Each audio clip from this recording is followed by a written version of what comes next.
有民众骑辅助电动车上路，结果路边的车辆汹汹开门，这骑电动车的民众煞惊一条，并且受伤。也事实上，真侪新庄者甲老大人拢会骑这款辅助电动车出门，因为算是行人辅具尔，敢若会当骑伫咧顶仔卡人行道，但是违规上车路是爱受罚。不过嘛，有民间团体认为，这人行道的环境也得爱改善。 驾驶拍开车门，后壁的车踹一条，赶紧动力，当场就摔伫涂骹。受伤的民众使用的就是这只医用的电动代步车，伫车路定定看到。不过，安尼走伫车路到底有问题无？应该是不要了，这个他现在也没有造成怎么样重大的违规啊。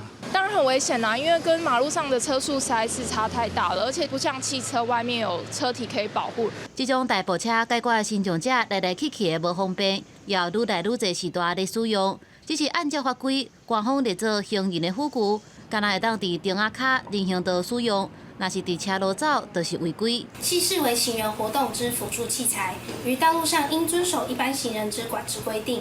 违反行人用路规定，得依《道路交通管理处罚条例》第78条处500元罚款。还是有一寡人对法规无清楚，一时疏失，走去哩车路。不过有一寡情形算是互逼咧走去车路顶。常见人行道上得去，但是走到末端遇到障碍物，我们就下不来。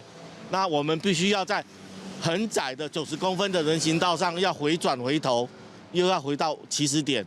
还有就是人多的地方啊，这个脚踏车的违规使用。人行道的障碍真多，道边团指出，交通号志的条仔、台电变电箱拢是阻碍，尤其阁有机车违规停车等等的困境。这款文具的应用，除了爱强化使用人法律的观念，安怎完善交通的设计，也袂当轻视。记者综合报道。